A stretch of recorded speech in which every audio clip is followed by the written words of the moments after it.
দর্শক, আজকে আমরা কথা বলবো ঘাড় থেকে হাতের আঙ্গুল পর্যন্ত ব্যথা। এই ধরনের সমস্যা নিয়ে প্রায়ই রোগী আমাদের কাছে আসে। এটি কেন হয়, হলে করণীয় কী, এই বিষয় সম্পর্কে জানবো। আসলে ঘাড় থেকে যে নার্ভগুলো, আমাদের স্পাইনাল নার্ভ আমরা বলি, সার্ভাইকাল রিজন থেকে যে নার্ভগুলো আমাদের ঘাড় থেকে হাতের দিকে আসে, পিঠের দিকে যায়, বুকের দিকে আসে, এই নার্ভগুলোর উপরে যদি কোনো কারণে চেপে যায় বা কম্প্রেশন হয়, চাপ লাগে, সেক্ষেত্রে ব্যথাটা ঘাড় থেকে রেডিয়েট করে পুরো হাতের আঙ্গুল পর্যন্ত চলে আসে। হাতটা ঝিনঝিন অবশ অবশ মনে হয়। কিছু কিছু ক্ষেত্রে হাতের শক্তি কমে যায়, হাতের মাসেলগুলা শুকিয়ে যায়। এই ধরনের সমস্যা দেখা দেয়।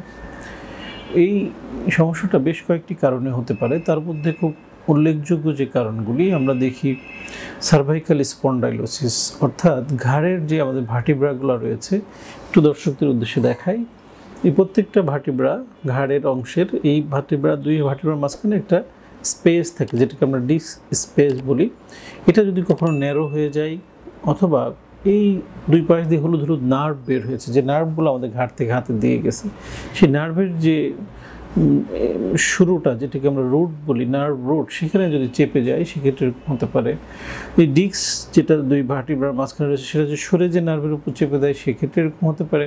অথবা যে ফোরামেন বা যে গ্যাপ দিয়ে নার্ভটা বের হয়ে হাতের দিকে যায়, সেই নার্ভের যে ফোরামেন বা যে ক্যানেলের মধ্য দিয়ে বের হয়ে যায়, সেখানে যদি কোনো স্টেনোসিস ফর্ম করে বা শক্ত হয়ে যায় বা ওখানে চেপে থাকে, সেই কারণেও কিন্তু এই সমস্যাগুলো দেখা দিতে পারে।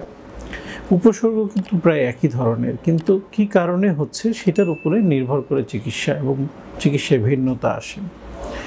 এছাড়া আমরা অনেক সময় দেখতে পাই যে আমাদের রিস্ট জয়েন্টের এখানে যে নার্ভগুলো আমাদের আঙ্গুলের দিকে গেছে, সেখানে যদি কোনো কম্প্রেশন বা চেপে থাকে, সেক্ষেত্রেও আমরা এই হাতে ঝিনঝিন অবশ অবশ এরকম অনুভব করি, হাতে শক্তি কম অনুভব করি। এটাকে আমরা কার্পাল টানেল সিনড্রোম বলি। তো এরকম আসলে ক্ষেত্র বিশেষে রোগ ভেদে এই উপসর্গগুলো এরকম হয়ে থাকে। এইটা কেন হচ্ছে, সেই কারণটা নির্ণয় করার জন্য আপনাকে দ্রুত একজন চিকিৎসকের শরণাপন্ন হতে হবে। চিকিৎসক আপনাকে অ্যাসেসমেন্ট করবে, আপনার অকুপেশন, আপনার কাজের ধরন, সব কিছু নির্ণয় করে যদি প্রয়োজন মনে হয় কিছু পরীক্ষা নিরীক্ষা করার প্রয়োজন পড়তে পারে। কিছু ক্ষেত্রে অনেক সময় ঘাড়ের বা সার্ভাইকাল স্পাইনে এক্সরে, কখনো এমআরআই, কখনো নার্ভ কন্ডাকশন ভেলোসিটি, যেটা নার্ভ এনসিবি বলা হয়, এই ধরনের টেস্টের প্রয়োজন পড়তে পারে। এই টেস্টগুলোর মাধ্যমে রোগটা নির্ণয় করলে যে কারণে আপনার সমস্যাটা হয়েছে, যদি সার্ভাইকাল স্পন্ডাইলোসিস হয়, সেক্ষেত্রে এক ধরনের চিকিৎসা।